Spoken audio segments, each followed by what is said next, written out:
Introduction to the Gods, Divine Madness, and the beginning of Zeus's story. Before there was silence, there was chaos. Not the kind that merely unsettles a room, but the kind that fractures the heavens and splits the earth in half. Tonight, I will take you into the heart of that chaos, into the thunder, the betrayal, the divine arrogance of gods who were worshipped not because they were wise, but because they were wild. So don't just listen. Surrender. Let your skin feel the static of Olympus rising through your bones. Dim the lights. Let the hum of the night mimic the wind that once wrapped itself around the thrones of immortals. Take a breath. Because what you are about to hear isn't just mythology. It's the echo of every broken promise the stars ever made to mankind. This is not the story of gods. This is the story of power without apology. And it begins not with worship, but with war. With a father who devoured his children. With a mother who wept through the cracks of marble temples. And with a boy, just a boy, who would grow to become Zeus, the Sky Slayer, the Oathbreaker, the king of gods who could not even rule himself. He was born not into peace, but into strategy, tucked away by his mother Rhea as his siblings were swallowed whole by Cronus. A father so terrified of his own downfall that he turned his stomach into a prison. Imagine that. A man fearing his children so much, he eats them. That's not just fear.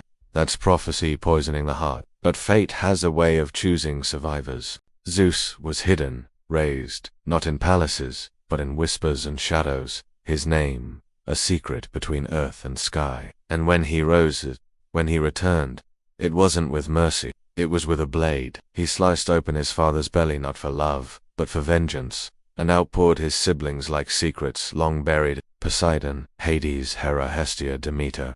The first broken family, the first divine trauma. And yet, despite everything he'd endured, Zeus did not become a liberator. He became exactly what he had destroyed. That's how power works. It doesn't cleanse, it consumes. Uses rise to power, his transformation from liberator to predator, and the hypocrisy of divine justice. Zeus wore the crown of Olympus, like a thunderstorm wears the sky, blinding, and always one breath away from devastation. He wasn't just king, he was chaos with a title. When he stood atop the heavens, lightning didn't strike, it obeyed. But for all his celestial power, Zeus had no throne in his soul. His rule was stitched with lust, stitched with lies, stitched with animal skins, and the scent of mortal perfume. They called him the god of law, of oaths, of justice. But what kind of justice lies in the hands of someone who can keep his own vows? He made promises only to break them under the weight of his own hunger, and what he wanted, he took. Swans, bulls, golden mist, even eagle feathers weren't off limits when seduction was a sport. He didn't love, he conquered. No temple could hold him, no marriage could anchor him. He married Hera, yes, his sister, his queen, his mirror in fury. But their union was a myth wrapped in golden lies. He cheated with goddesses, nymphs, mortals, and anything that could weep. Each affair wasn't just scandal, it was scripture. Whole legends were born from his betrayals. Children like Perseus, Hercules, Helen of Troy, all half-formed symbols of power and abandonment. And the mortals who bore them, broken, cursed, transformed. The world bent to his will, yet he could not master his own impulse. He was the judge and the joke, the thunderer and the sinner, the very embodiment of hypocrisy written in yet mortals prayed to him, because in this world, fear often masquerades as faith. Zeus punished those who lied, but only when their lies dared to rival his own. He enforced cosmic order, but only after shattering it first. And through it all, Olympus stood, held up not by virtue, but by terror in a robe. His was a reign built not on love, but on the crackle of power unchecked. He was not a god, he was a storm in human shape, and everyone learned to bow before the thunder, even if it burned. Hera, the goddess of marriage, trapped in a loveless war. The queen of Olympus who rules with vengeance and pain. Hera was the goddess of marriage. How cruel the gods can be. The queen of Olympus, seated beside her husband Zeus, bore a crown of gold and a heart lined with rust. Imagine dedicating your divine existence to the sanctity of union, only to be chained to the very definition of betrayal. She wasn't just his wife, she was his sister, his mirror, his rival, and his greatest punishment. Every time Zeus fell into temptation, Hera rose in fury, but never at him. Her vengeance rained down on the women he deceived, the mortals he seduced, the innocents caught in his storm. She cursed lovers into beasts, twisted mothers into stone, turned gentle girls into cows. She sent serpents to cradle Hercules in his cradle, not because he had sinned, but because he existed. Her pain didn't vanish.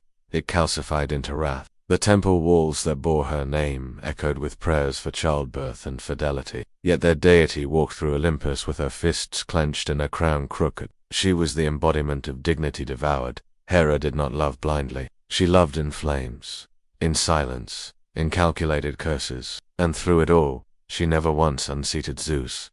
Because, in Olympus, vengeance was the only power a goddess could hold. The mortals who worshipped her didn't fear her fury. They prayed it wouldn't land on them. She was mother, matra, martyr, all wrapped in fire and marble. But beneath that fury was something more tragic.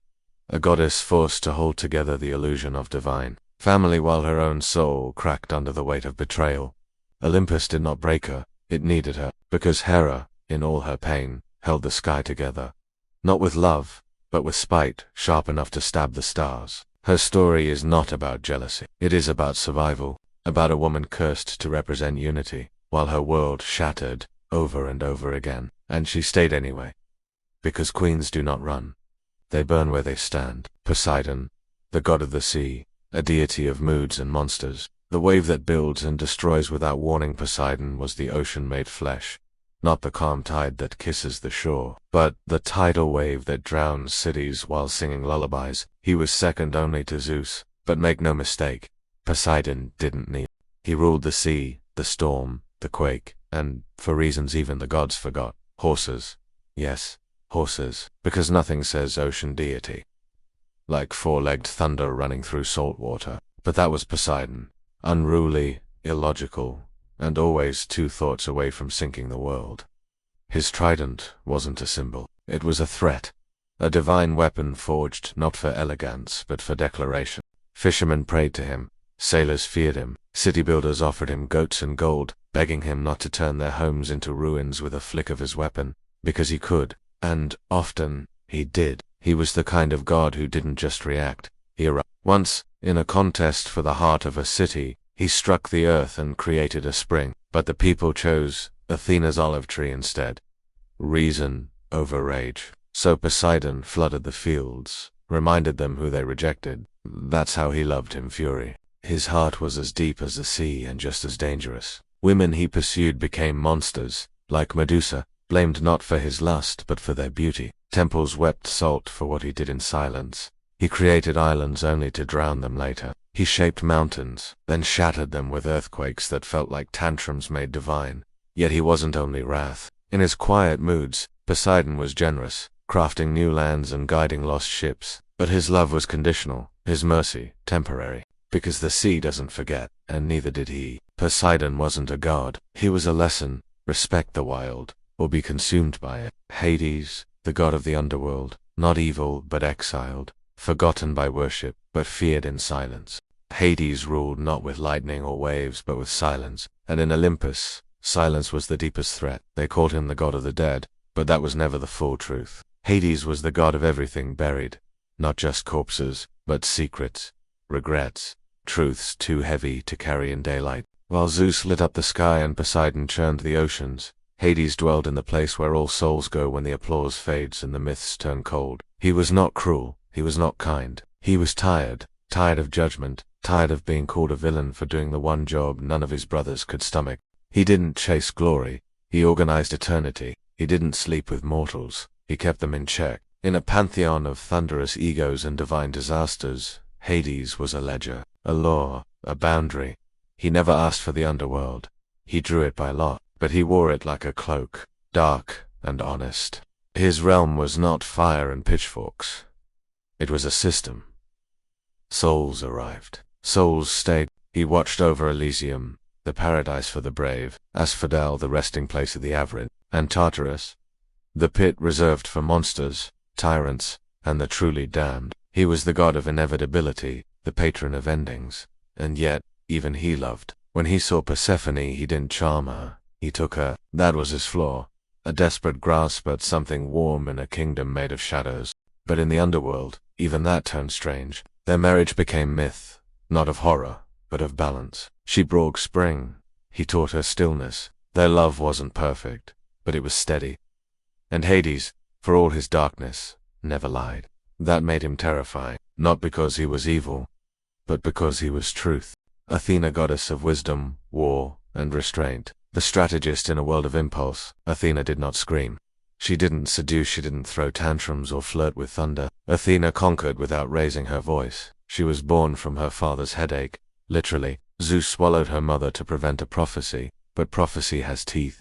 One day, the pain in his skull exploded, and from it came Athena, fully armored, fully formed, and already disappointed in everyone. While the gods were drunk on drama and lust, Athena held a mirror to Olympus and whispered, "Be better."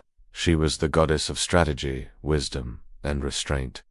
A warrior without the noise. Unlike Ares, who charged into battle swinging, Athena planned every war like a game of divine chess. If Ares was fire, Athena was flint and spark.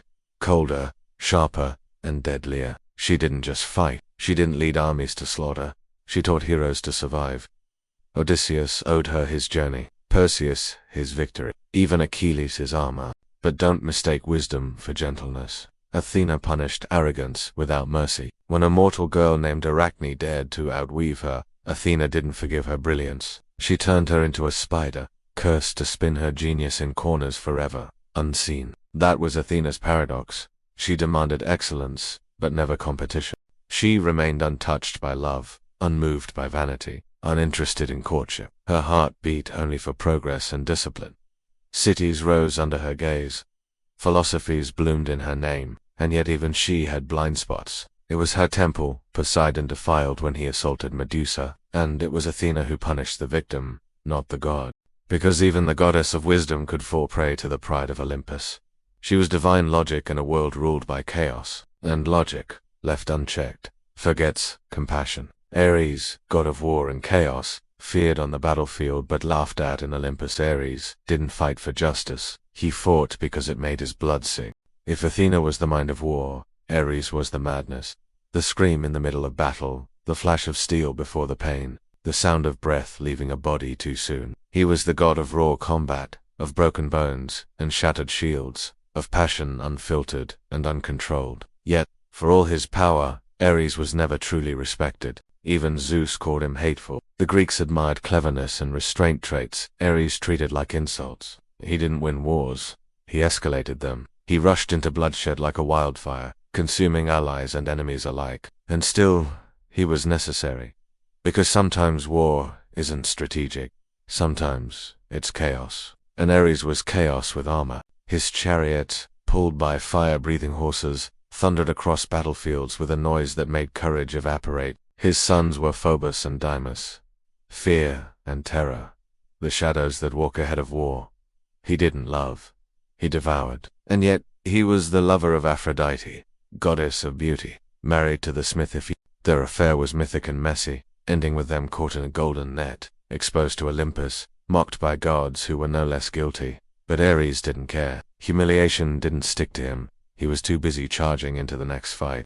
He was every temper tantrum turned deadly, every insult that ended in blood, every moment where reason failed and rage took the wheel. Ares was not noble, but he was honest. He never pretended to be more than he was. A weapon without a sheath, a roar without a reason, a god who thrived in the noise of dying prayers. Aphrodite, goddess of desire, whose love burned down empires and lit the stars. Aphrodite didn't walk. She arrived like a flame across silk, like the moment between breath and surrender. She was not born, she was unleashed. Some say she came from Zeus and Dione. Others, older and more uncomfortable, say she rose from sea foam after Uranus was castrated. Born of violence, crowned in beauty. Either way, Aphrodite emerged not as a goddess, but as a disruption. The kind of beauty that makes kings weep, that makes mortals abandon logic, that turns gods into fools. Her mere presence bent the will of anyone who saw her. Not through deception, but through a gravitational pull no soul could escape. But her beauty was not peace. It was weaponized chaos. She carried a magical girdle, the cestus, that made her irresistible. Her worshippers didn't pray. They begged, and while she could bless weddings and soften hearts, she also sparked the greatest war in myth, offering Helen of Troy to Paris in exchange for a golden apple that read to the Thousands died for that apple. Empires crumbled. That's what Aphrodite's love looked like. Intoxicating, unstoppable, and completely indifferent to the consequences. She was married to Hephaestus, the god of fire, but found her passion in Ares, the god of war, desire, and destruction. Her favorite pairing. She wasn't faithful. She wasn't ashamed. She represented want in its purest form, and punished those who resisted. She could be tender, yes, cradling lovers with rose petals and whispers, but she could also curse with cruelty. Love, to her, was not sacred. It was a battlefield, and she was both general and storm. Aphrodite reminded the world that beauty isn't always gentle. Sometimes, it's the knife you choose to press to your own heart and smile anyway. Hephaestus, the god of fire and labor, the creator who forged beauty while living in exile. Hephaestus was the god Olympus wanted to forget, until they needed something built. While the others flirted, plotted, and exploded in divine tantrums, Hephaestus was in the forge, hands calloused, heart cracked, breathing life into fire and metal. He wasn't born beautiful. Some myths say he was deformed from birth, cast from Olympus by Hera in disgust. Others say Zeus threw him after a family argument, the divine equivalent of discarding the unwanted. Either way, he fell from heaven to earth, and landed not with grace, but with pain. His legs never healed. His pride never quite recovered. But his mind, it became something no god could rival. He forged thunderbolts for Zeus, tridents for Poseidon, armor for Achilles. If it gleamed, flew, shattered mountains, or saved heroes, Hephaestus made it. Yet, despite all he created, he was never truly seen. His wife, Aphrodite, cheated on him with the god of war. The gods laughed at him when he caught them in a golden net. The only revenge he allowed himself, he never screamed. He never cursed. His wrath was molten, slow, seething, and often silent. He was the god of craftsmen, of inventors, of those who fix what others break, and perhaps that was his curse. He could forge miracles, but not love. Olympus used his genius, but mocked his scars. Still, he remained, not for glory, but because the fire gave him purpose. In every chariot, every enchanted chain, every divine artifact, Hephaestus left a piece of himself. The only way he knew to be worshipped. He is the god of effort without applause, of brilliance buried under laughter, of the laborer whose hands keep the heavens from collapsing, even as the heavens forget his name. Linking transition to part 2, Hermes enters, and the gods begin to spin into deeper myth and emotion, and then came Hermes. Not born from thunder, not forged in flame, but born running. From the moment he took his first breath, he stole, not for greed, for motion. He slipped out of his cradle, stole Apollo's cattle, and invented the lyre from a tortoise shell. Before the moon even rose. That's who Hermes was. Not a god of deception, but of momentum. He was everywhere. He delivered messages between gods. He led souls to the underworld. He watched over travelers, merchants, liars, thieves. His sandals had wings, but his words had sharper ones. He could sell you your own secrets and convince you to be grateful. Yet, for all his speed, Hermes carried something heavy. The unspoken weight of Olympus's secrets. He knew who loved, who lied, who would fall. He saw the gears behind fate's curtain, and still he smiled. Not with malice, but with knowing. The gods were not just divine. They were cracked, cursed, glorious messes. And, as they moved, collided, and bled across myth, they began shaping not just stories, but people. For what are mortals, if not echoes of gods who feel too much? In Hermes' shadow new Thales stir. Demeter will grieve. Dionysus will dance with madness. Artemis will draw her bow at the world, and the sun itself will rise and fall beneath Apollo's heart. Olympus is not finished. It's only beginning to whisper. And in that whisper, mortals will find poetry, agony, and pieces of their own soul, stitched between thunder and dust. Artemis was the moon's silence made flesh, not the soft glow of romantic poems, but the cold, sharp light that reveals what hides in darkness. She was the goddess of the wilderness, of the hunt, of young girls who refused to be tamed, and the wolves that howled their rebellion into the night. She was born with a purpose etched into her bones. To be free, untouched, unbent by love or rule. Moments after her own birth, she delivered her twin brother Apollo into the world, bloodied and bright beneath the stars. Then she stood and turned from men forever. Romance, marriage, softness. These were chains she refused to wear. She roamed forests, not as a goddess, but as a warning. With her bow in hand and wolves at her side, she walked the wilds with purpose, to protect what others preyed upon. Her maiden companions swore vows of loyalty and purity, not to seek control, but to guard themselves from it. And those who broke those vows, or worse, those who broke others, met divine justice swift and savage. Artemis was purity, yes, but not the fragile kind. Hers was the purity of purpose, of boundaries drawn in ash and arrowheads. When a hunter named Actaeon stumbled upon her bathing, just a glimpse, accidental or not, she turned him into a stag, and his own hounds tore him apart. Mercy was not her language. She did not explain herself. She did not seek forgiveness. She was not made for palaces or poems. She belonged to the trees, to the shadows, to the spaces where prey learns to become predator. Artemis was not cold. She was clarity. And when she moved, even the stars learned to listen in silence. Apollo, the god of sunlight, prophecy, and poetic heartbreak. Apollo was sunlight with a pulse, radiant, talented, and heartbreakingly human beneath his divine glow. He was the god of music, prophecy, healing, and poetry, and yet, despite his endless gifts, he carried a loneliness so profound that even his own light could not reach it. Born seconds after Artemis, his entrance into the world was fire and song, a burst of brilliance wrapped in golden curls and destined greatness. They called him the god who drove the sun across the sky in a chariot. Every dawn was his arrival, every dusk his departure, but beneath the golden image was a soul that burned with longing.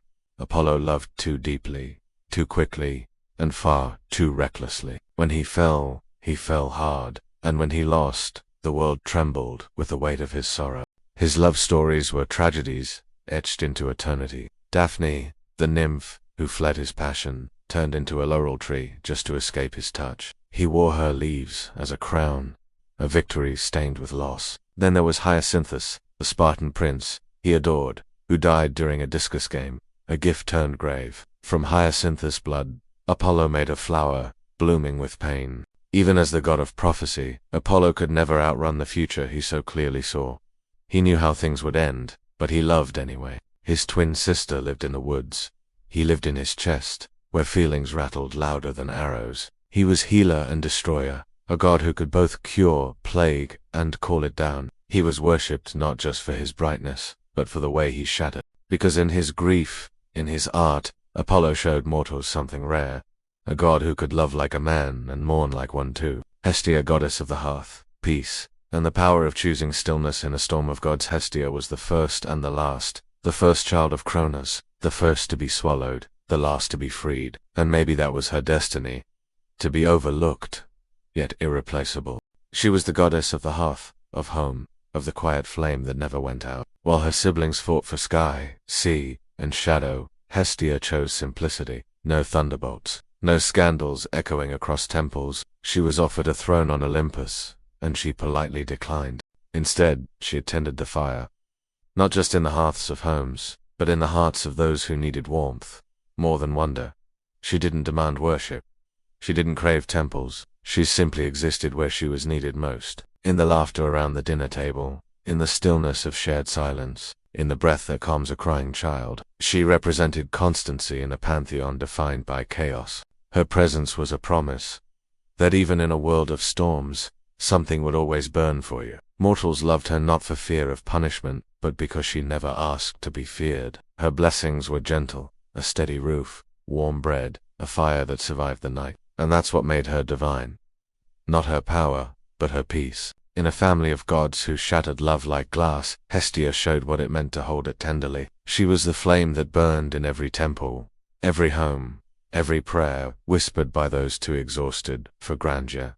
She needed no spotlight. She was the spotlight's source. And when the gods argued, when Olympus shook with thunder and jealousy, it was Hestia who kept the lights on. The one who reminded them all that divinity in how loud you roar, but how quietly you love. Hermes, the god of messengers, mischief, and the spaces between lies and salvation. Hermes never walked. He glided through air, through words, through people's secrets. He was born with mischief in his bones, a divine smirk carved into his soul before he ever opened his eyes. On the first day of his life, he stole Apollo's cattle, invented the lyre, lied convincingly, and somehow still ended up with forgiveness. That was Hermes, impossible to catch, impossible to hate. He was the god of messages, of trade, of thieves and travelers, of boundaries and the breaking of them. His sandals had wings, but so did his voice. Every sentence was a question wrapped in a punchline, every deal a test of wit and will. Yet beneath the charm and chaos, Hermes was necessary. He wasn't just a messenger, he was a bridge between gods and mortals, between the living and the dead. He guided souls into the underworld not with cruelty, but with uncanny tenderness. Even the doomed felt safer in his presence. He embodied transition, that sacred space where things become other things. A boy becomes a man, a lie becomes a truth, a journey becomes a legend. Hermes was the god of motion in a world that feared stillness. And for every pocket he picked, for every illusion he conjured, he also delivered safety, insight, and mercy. Because the road needed a god, someone to watch over the lost, the wandering, the and Hermes wore that role with swagger and empathy. He didn't pretend to be good. He didn't need to. He simply was divine and flawed and unforgettable. He was a smile before a clever escape, the voice behind a sudden idea, the wind that whispers, "You're almost there." He made sure you reached the place where saving was possible. To meet a goddess of the harvest, whose grief wrote the seasons and whose love fed the world, Demeter was the goddess of grain, of harvest, of every seed that split the earth and rose toward sunlight. But her story was not gentle. It was carved in hunger. She fed the world not because it was easy, but because she knew what it meant to starve. She was mother to Persephone, the flower child who brought spring in her smile. They were more than divine, they were Demeter's joy was in watching her daughter run through meadows, laughter echoing through blossoms. But one day, the ground split open and Persephone was taken, swallowed by shadow, stolen by Hades, the god of the underworld, and with her, the world lost its bloom. Demeter searched endlessly, dragging her grief across every continent, and as she mourned, the fields withered, trees stood bare, rivers dried. No harvests came. Humanity cried out in hunger, but Demeter didn't hear. Not until Zeus finally intervened. More concerned with missed sacrifices than with maternal agony, a compromise was struck. Persephone would spend half the year above ground, half below, and thus, the seasons were born. Spring and summer with Persephone, fall and winter without her. That was Demeter's love, powerful enough to shake the planet's rhythm. But she wasn't just a mother, she was justice. She once taught humans how to grow wheat, then burned a royal child because her ritual was interrupted. She was creation and retribution. She was the reason food existed and the reason famine followed disrespect. And still, her heart remained tender. A heart that fed billions yet never fully healed. Demeter's grief became everyone's winter, her joy, our spring. She was not just the goddess of harvest. She was the truth behind every full stomach. That someone, somewhere, loved enough to plan. Dionysus, the god of wine, madness, and the divine chaos that set souls free. Dionysus was the scream behind the smile, the tear beneath the laughter, the madness waiting behind every moment of joy. He was the god of wine, yes, but not the quiet sip at dinner. No. Dionysus was the ecstatic spiral, the divine intoxication that tore off masks and stripped humanity bare. He didn't just pour drinks. He poured truth, whether you wanted it or not. He was born twice, first from Semele, a mortal who dared to ask Zeus to reveal his true form, and burned to ash for her curiosity. From her ashes and his still-living child, Zeus stitched the unborn Dionysus into his thigh, carrying the boy until birth. And so, Dionysus entered the world already touched by death and survival. He knew what it meant to be torn apart and born again. That was his gift. And his curse. He traveled far, gathering followers who were broken, wild, or lost, women especially. The Maenads danced in his name, their hair tangled with ivy, their minds released from society's cages. They tore animals apart with their bare hands, not out of cruelty, but liberation. His festivals weren't parties, they were awakenings. In wine, in dance, in frenzy, people found truths that daylight refused to offer. Dionysus offered freedom, the kind that costs everything. Kings feared him, not because he was violent, but because he reminded people of the selves they'd buried. He didn't conquer with weapons. He shattered masks. He punished pride, rewarded surrender. He was ecstasy and agony, heartbreak, and euphoria, all in one glass. And yet, beneath the wildness was a deep, unwavering love. For outcasts, for misfits, for those too fragile for Olympus and too loud for the world. Dionysus was chaos with compassion, and if you followed him, he wouldn't make you sane. He would make you real. Persephone's beginnings, the daughter torn between light and dark, and the seed of mythic balance. Persephone was never just a girl. She was a turning point, a threshold, a myth waiting to split the world open. Born to Demeter, she was spring incarnate. Gentle laughter, blooming footsteps, a crown of daisies and innocence. But innocence in mythology is always temporary. One moment, she was picking flowers. The next, the ground ripped apart, and Hades pulled her into the underworld. That's the story they told, that she was stolen. But stories lie to comfort us. What if she chose to stay? What if beneath the petals was a fire no one saw coming? In the shadows, she became queen. Not a victim, but a ruler. She dined with ghosts. She sat on a throne carved from bone and stone. And when she returned above, the earth rejoiced. But she had changed. She was no longer the daughter. She was duality. Light and dark. Birth and decay.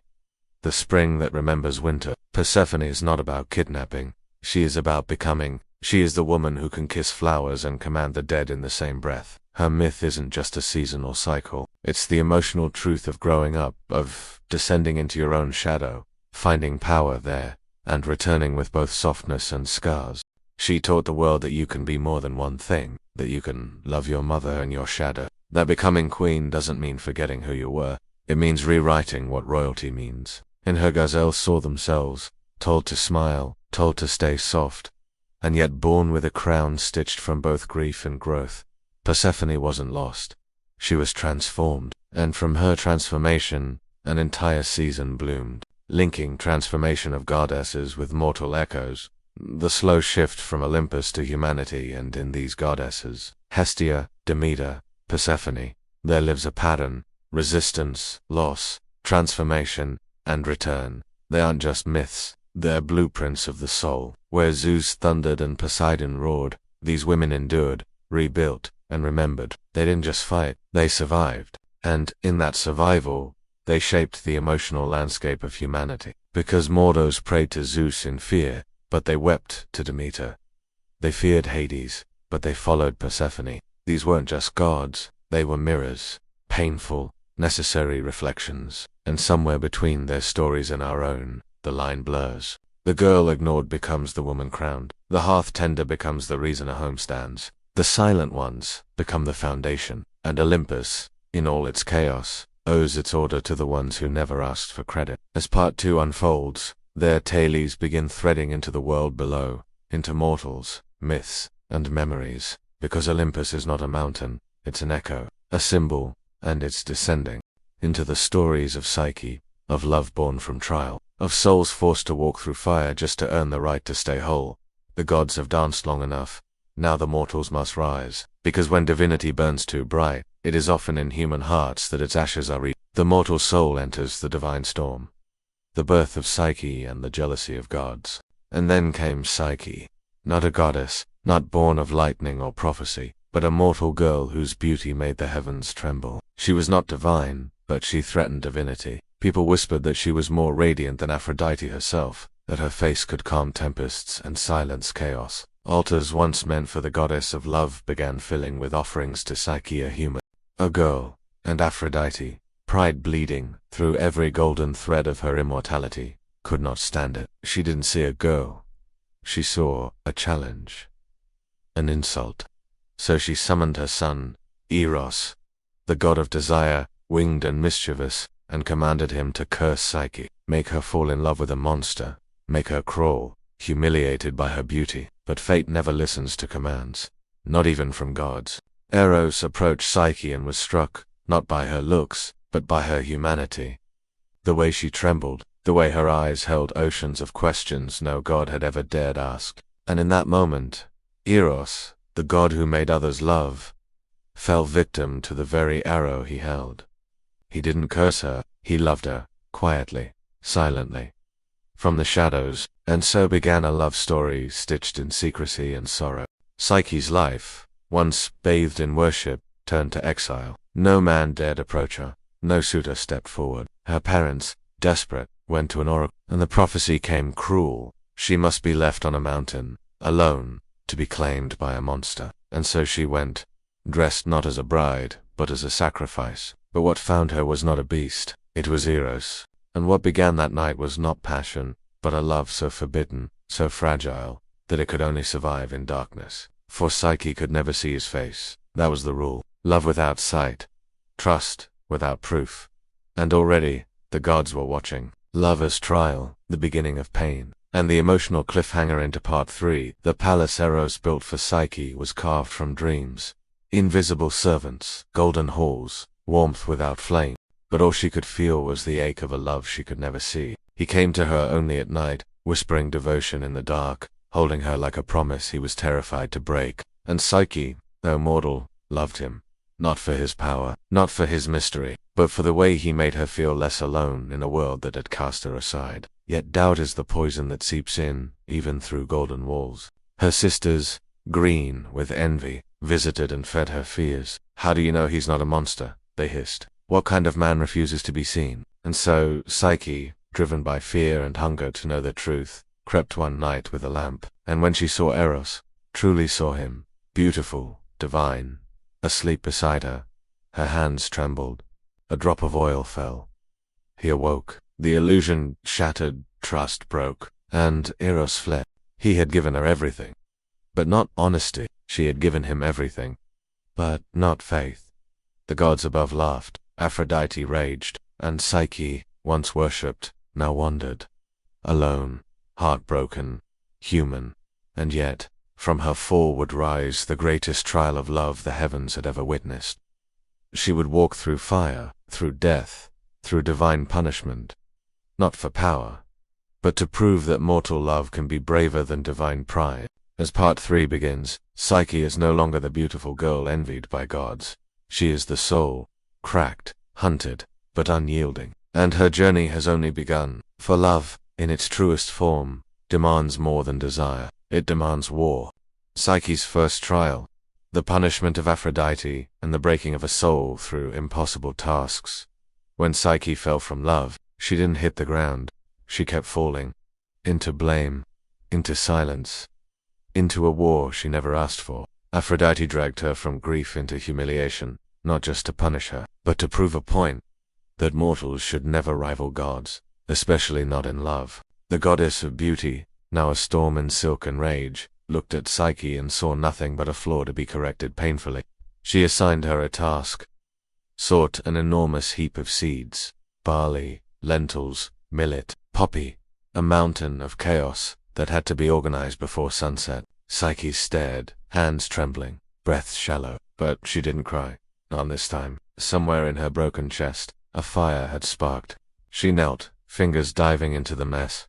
And just as her hope began to flicker out, ants, thousands of them, emerged. They worked silently, frantically, aligning the seeds as if the earth itself honored Psyche's pain. That's what love leaves behind sometimes. Invisible allies, small miracles stitched into suffering. When Aphrodite returned and saw the task completed, she didn't praise. She seethed. She assigned another, fetched golden wool from violent rams, beasts that gored anything that neared them. Psyche waited till noon, when the creatures rested. She gathered their wool from thorn bushes, silent as shadow. Again, the task was done. Again, the goddess raged. Trial after trial followed. One more brutal than the last. Fill a crystal flask with water from the river Styx, guarded by death itself. Climb a mountain that trembled at the edge of life. But Psyche didn't stop.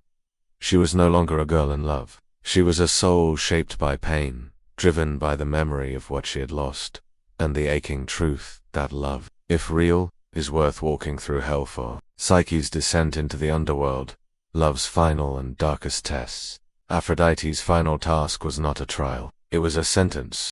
Bring back a fragment of Persephone's beauty, she demanded. From the underworld, a mortal, sent into death itself, to steal beauty from the queen of the dead. It was not just cruelty. It was a trap. But Psyche, by now, had learned something deeper than courage. Surrender. She didn't fight the pain anymore. She let it shape her. She descended the world's last staircase with steady breath and a soul that had become a blade. The path was lined with forgotten voices, whispers of the dead begging for coins, bread, attention. Psyche gave nothing. She remembered the warnings. Not out of discipline, but because her heartbreak had made her immune to distraction. When she finally stood before Persephone, there was no begging. Only a request, a mutual understanding. Queen to Persephone handed her a small box, its contents unseen, and said nothing, because some women know when words are too fragile to carry the truth. Psyche began her ascent, heart trembling, box in hand. But doubt, that old wound, returned. What if it holds beauty that could make him love me again? The thought hissed. Her fingers trembled. She opened the box, and what poured out was not beauty, it was sleep. Heavy, eternal. She collapsed, breath gone, soul slipping. It was love that killed her, and it would be love that brought her back. The return of Eros, love's redemption through pain. Eros had been wounded too, not by weapons, but by heartbreak. When Psyche betrayed his trust, he vanished, not out of cruelty, but because gods bleed in silence. Yet even in his solitude, he felt her suffering. He had hidden in shadows, but love does not sever easily. When he learned of her trials, of the rivers, the beasts, the mountain winds, and finally, the underworld, something ancient and aching stirred in his chest. He flew, wings wide, faster than light. He found her, body still, box open, soul slipping into darkness. He did not cry. He kissed her, gently, on the lips, not with fire, but with forgiveness, the kind that resurrects. And with that kiss her breath returned. Her fingers twitched.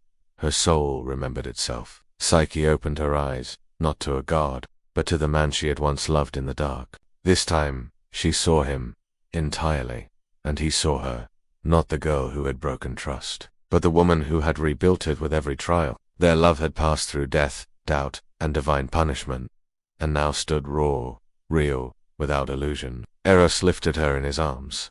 He did not whisper promises. He simply flew. Psyche's ascension. From mortal to goddess, and the divine reward of earned love. Eros brought Psyche before Zeus. Let her be one of us, he said. Let love and soul be united, without punishment. And for once, Zeus did not thunder. He considered. Maybe he saw his own broken marriages reflected in their pain. Maybe he saw in Psyche a courage even Olympus had forgotten. He agreed. Ambrosia was brought. Nectar of immortality. Psyche drank, not with greed, but with tears. Her body changed, yes. But it was her soul that now carried flame. She had earned godhood, not by blood, but by grief. By trials that stripped her bare and left her stronger, and so she became one of them. The goddess of the soul, the only mortal to ever ascend by the weight of love alone. Eros and Psyche were reunited, not as fantasy, but as truth. Not a girl and a god, but equals, forged in fire. And their union rippled through myth like thunder, because finally, Olympus had seen a love that did not begin with possession, but with pain, and chose to stay anyway. Mortals rise. Myth begins to mirror humanity. With Psyche's rise, something began to shift. Mortals had always worshipped from below, heads bowed, but now, one of their own stood among the gods, not as a trophy, but as proof. Proof that love was not just divine, but human, that the soul was capable of divinity not through power, but through The gods began to change, subtly. Hermes whispered softer, Hestia burned warmer. Even Artemis, who once scorned mortal messiness, watched Psyche with a hint of respect. The divide between heavens and earth thinned, not in form, but in feeling. And below, mortals began to believe something dangerous. That their stories mattered too. That they could be more than sacrifices or shadows. That the gods might mirror them, not the other way around. The forgotten, Echo and Narcissus, the tragedy of voices that vanish. But not every mortal found their way to Olympus. Some became warnings. Echo was a nymph cursed by Hera. A punishment for talking too much. For being loyal in the wrong moment. She was doomed to only repeat the words of others. She met Narcissus, a boy who loved his reflection more than any face that looked back at him.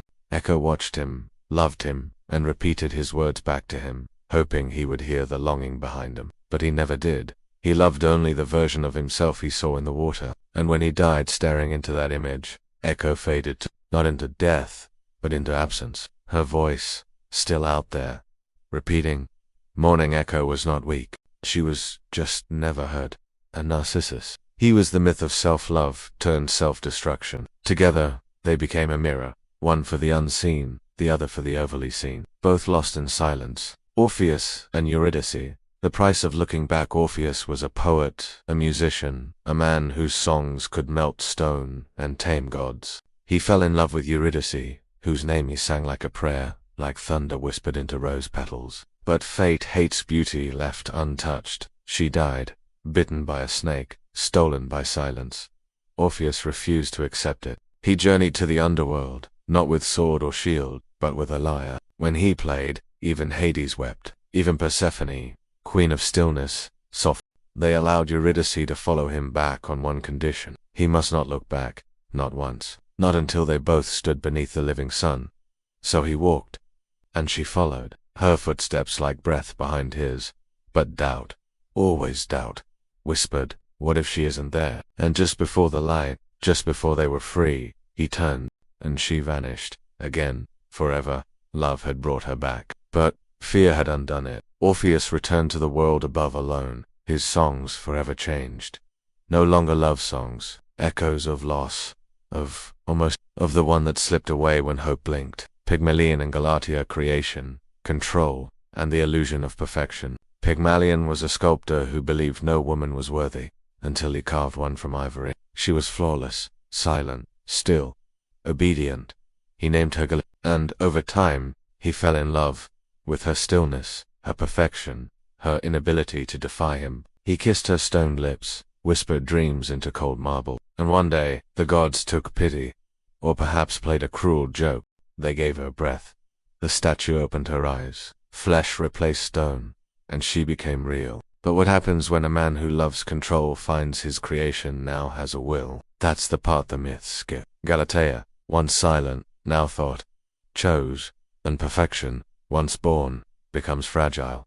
Maybe she loved him. Maybe she simply wanted freedom. But in her awakening, Pygmalion was no longer a god, just a man, and she, a soul, carved not from stone, but from expectation. Galatea is every woman told to smile, every lover built to please. And her awakening is not a gift, it's a revolution. Mortal love is rebellion. Hearts that dared divine territory across the myths. One truth pulsed like a wound. Love was not safe, not for gods, not for mortals. It was rebellion wrapped in roses, war disguised as kissy. Psyche crossed death for it. Orpheus lost heaven to it. Pygmalion tried to freeze it in perfection, only to find it melt in his hands. Loved in Greek myth was not a soft thing. It burned, it demanded, it destroyed, and yet it endured. These mortals, unlike the gods, loved not because they could, but because they must. With flawed hearts, with trembling hands, with promises they couldn't keep but made anyway. They loved like people who knew they would break, and chose to love anyway. That's what made them dangerous. That's what made them divine.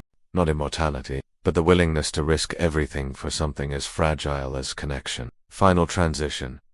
The fall of gods and rise of meaning. Now the heavens began to darken. The gods, once untouchable, felt the shifting wind. Mortals no longer bowed blindly.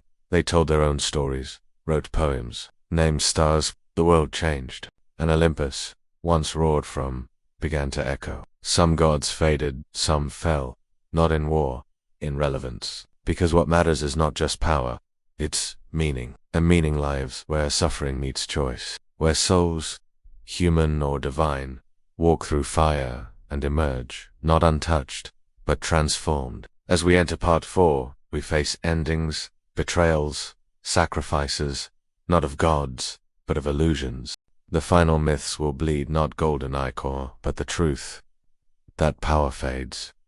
But stories burn forever. Prometheus, the rebel titan who lit fire in the veins of mankind. Prometheus did not kneel. He did not roar like Zeus, nor shimmer like Apollo. He rebelled with silence and sacrifice. A titan, born before the gods who ruled Olympus. He saw something in humans the gods refused to see. Potential, fragile, flickering, but real. While Zeus thundered and demanded worship, Prometheus gave humans fire, not just the literal flame, but the first spark of defiance, of creativity, of future. Fire meant warmth, cooking, protection, but more than that, it meant control. Zeus had kept it from mortals because he feared what they might become. Prometheus stole it anyway. Not for glory, but because he believed they deserved the chance to suffer less, to dream more. And for this act of love, of rebellion, of pure belief in the human spirit, he was punished in a way only gods could design. Chained to a mountain, body torn open, every day by an eagle, his liver devoured, then healed, only to be devoured again. Eternally. Zeus didn't kill him. He made him a symbol, a warning, but Prometheus never screamed for mercy. He didn't curse Zeus. He endured. Because some revolutions are worth bleeding for, and in every fire lit by man's hand, his defiance still burns. Prometheus wasn't just a myth. It was the moment mankind stopped being clay and started becoming storm. Pandora, the first woman, the first curse, and the buried hope beneath ruin. They say Pandora was a punishment. The first woman, crafted not from Earth's warmth, but from Olympus's vengeance. After Prometheus stole fire, the gods plotted retaliation, not with thunder, but with beauty. Each deity gave her a gift: charm, voice, curiosity, grace. But they also gave her a box. Small, sealed, and forbidden. They sent her to mankind like a wrapped curse, and she opened it, not out of malice, but the kind of innocence that the gods themselves lacked. From that box poured every agony known to man: sickness, war, jealousy, death, despair. The sky grew dark, the world cried, and Pandora wept. She tried to close it, but it was too late. All escaped, all but one. At the very bottom, trembling and almost forgotten, lay Hope, small, shivering, and still alive. Because even in the myth that blames women for the fall, hope remains. Pandora's name means all, but her story was written like a warning. Don't trust beauty, don't trust women, don't open boxes. But what if we've read it wrong? What if she wasn't the villain? What if she was the beginning of consciousness? The one who cracked perfection open so we could feel, fight, and hope again. The gods gave her doom, and she found salvation buried underneath it.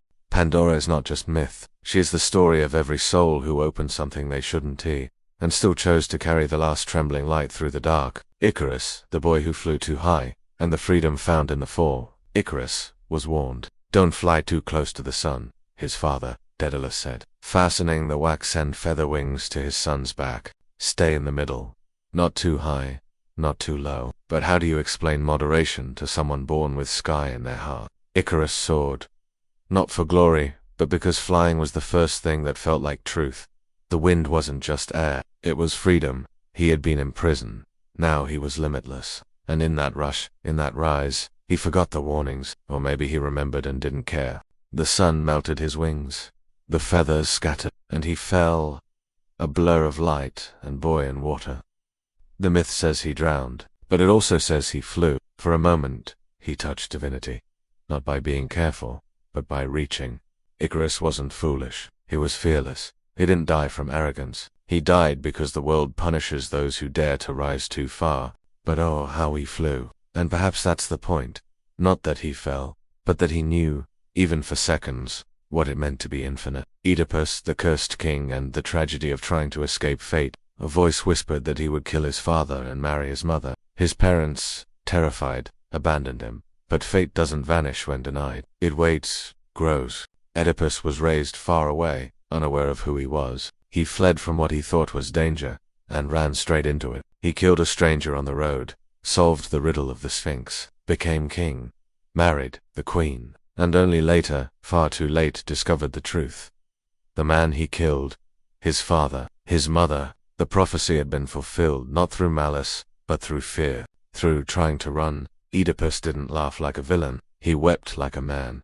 He gouged out his own eyes. He walked into exile, blind, guided only by guilt. But his story is not just horror. It's the mirror of every person who tried to escape their past, only to find themselves shaped by it. Oedipus teaches one brutal truth.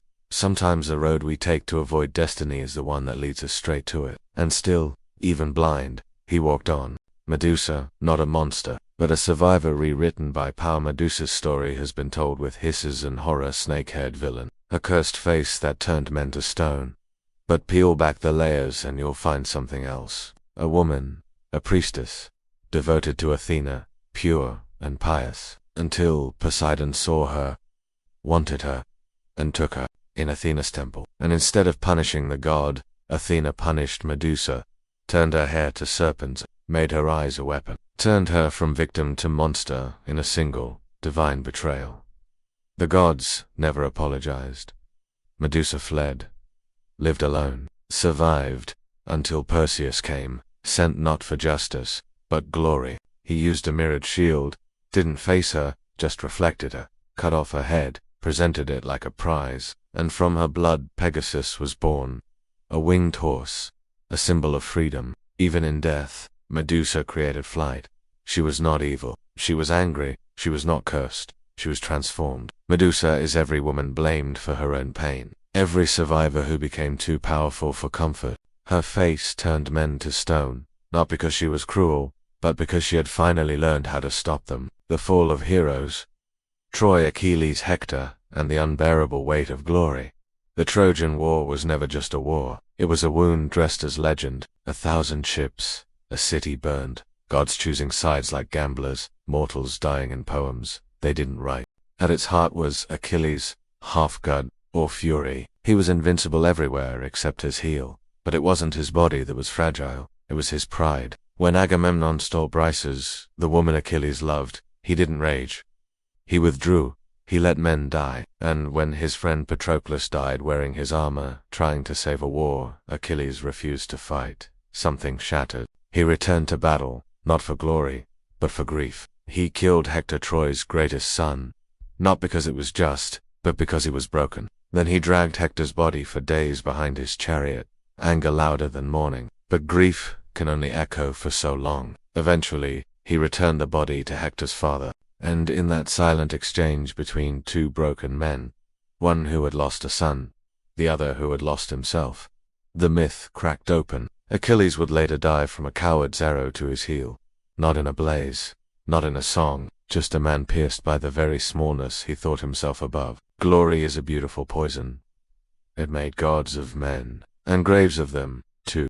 Odysseus, the man of many lies, lost in a home-shaped longing. Odysseus fought in Troy. It took him 10 years to return home, not because of monsters or storms, though he faced both, but because Odysseus was a man divided, cunning, brave, a liar, so good, even gods admired it. He outwitted Cyclopes, escaped sirens, resisted goddesses who offered him eternal peace. But beneath every clever escape was a man who missed his wife, his son. Ithaca was more than land, it was who he used to be. Every island, every temptation, pulled him further from that man. And when he finally returned, he did not announce himself. He crept in, observed, killed those who threatened his throne. Only then revealed his name. Penelope, his wife, had waited, faithful, weaving and unweaving a shroud for 20 years just to stall marriage. When they reunited, they didn't run to each other. They spoke in riddles, tested truths, because love, real love, is not just reunion, it's recognition. And sometimes, it takes a long time to see each other clearly. Odysseus wasn't just a hero, he was what happens when you survive too long and forget what you were surviving for. The fading of Olympus, when gods lose their thrones to memory, and then, slowly, the voices faded. Not all at once, not with thunder, but with quiet. People stopped building temples, stopped burning incense, they turned to other gods, other stories. Olympus stood tall, but empty. The throne sat untouched. The myths, once shouted from mountain to marketplace, became whispers, echoes, written in scrolls, taught in classrooms, feared by none, worshipped by fewer. The gods, immortal in name, faded in presence, not because they died, but because belief moved on. Power, after all, is only power if someone believes in it. They say Hestia kept her flame burning, that Hermes still walks among travelers, that Dionysus dances where music is loud. But mostly, the gods became what they had feared most, forgotten. And yet, in their forgetting, they became eternal, not as rulers, but as stories, the soul of myth. Why these stories still breathe. Myths aren't just tales, they are mirrors, wounds we stare into, lessons we refuse to learn but keep repeating. They aren't old, They're timeless, because every Psyche still searches for love. Every Orpheus still looks back. Every Medusa still turns her pain into protection. And every Icarus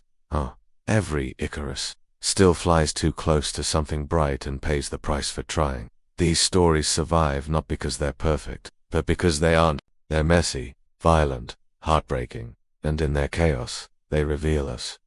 Show us who we are when no one is looking. Mythology's not about gods. It's about humanity trying to understand itself. Through thunder, through fire, through fate. These are not fantasies. They're emotional truths dressed in gold and sorrow. Final closure. Gods may fall, but stories are forever. In the end, all thrones crumble. All temples collapse. Even the stars we name after gods will burn out. But stories, they endure. They live in language, in dreams, in quiet moments when a girl chooses freedom over fear, when a boy loves someone he was told he shouldn't, when grief becomes poetry, when courage rises not from strength, but from choosing to try again. That's where the gods live now, not above us, but within us, in the parts that ache, in the parts that hope. And so, the myths end. Not with silence, but with echo, because, as long as someone tells them, they are never truly gone. The gods are dead. Long live the story.